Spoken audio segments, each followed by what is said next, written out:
I'm Mark Donovan. Fly along with me and check out our wonderful planet from above.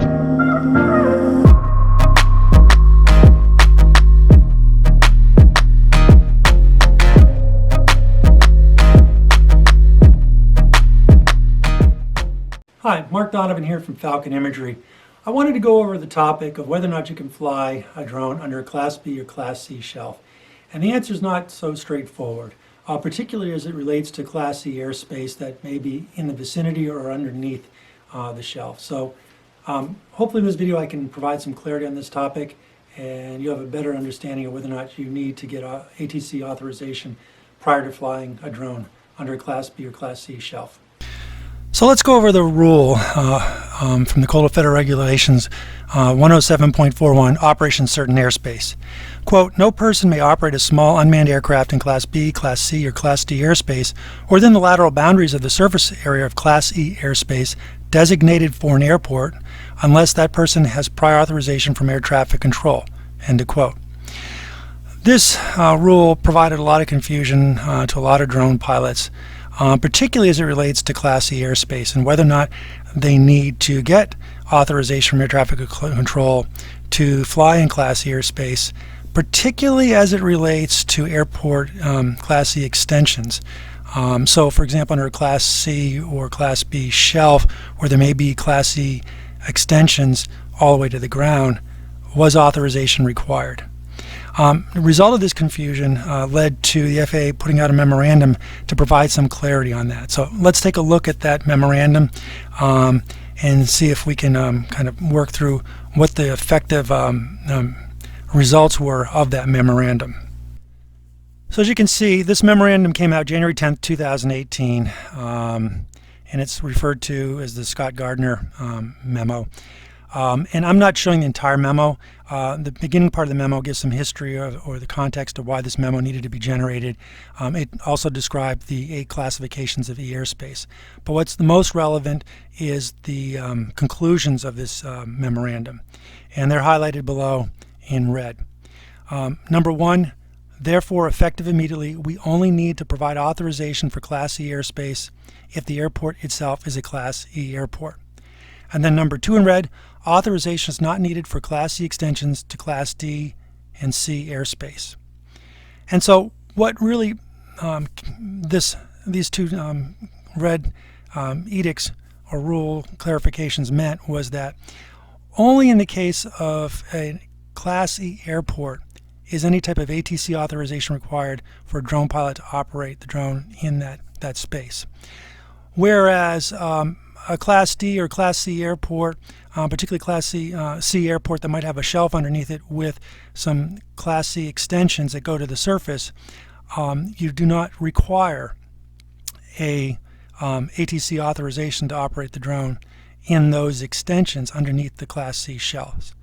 So let's take a look at a sectional to kind of clarify this information a little bit more. So let's look at this Manchester, New Hampshire airport. It's a Class C airport with a center cone that goes from the surface to 4,300 feet. And then it has a shelf with various shelf levels starting at either 2,500 feet, 2,000 feet, 1,500 feet.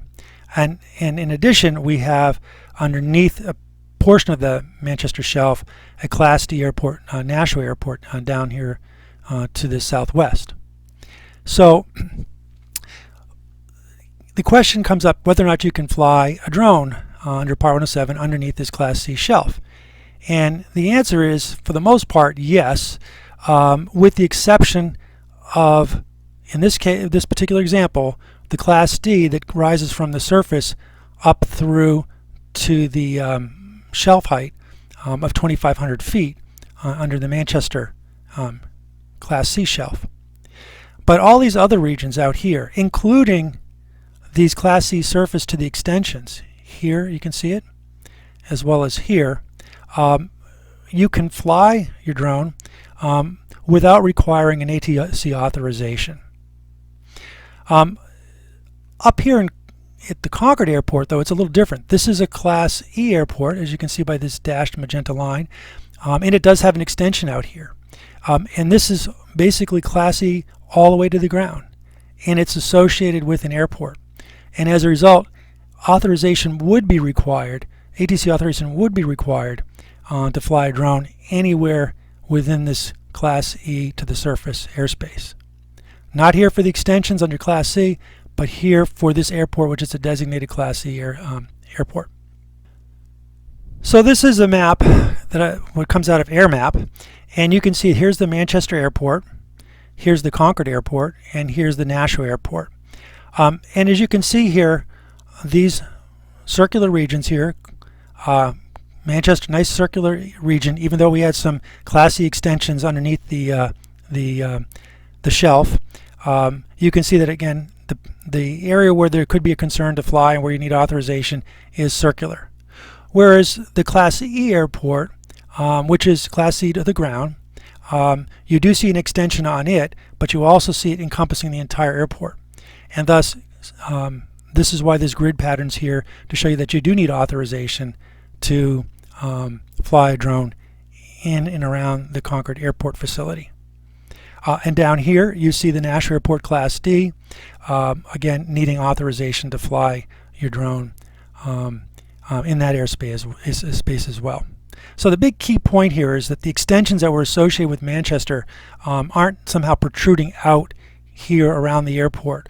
Thus you don't need the authorization from air traffic control to fly there. Whereas a Class E airport, as Concord is, that extension does get included in the envelope where you would need to get authorization to fly your drone. Well, I hope this video provided some clarity for you in regards to whether or not you can fly a drone under Class B or Class C shelves and require authorization from air traffic control first or not. I also hope it gives you some idea in terms of the delineation between a Class E airport and Class C extensions underneath those Class B and Class C shelves. Anyways, if you found this video helpful or instructive, make sure to click the like button, subscribe to the channel, and click on the little bell so that you get notification when I produce a new video.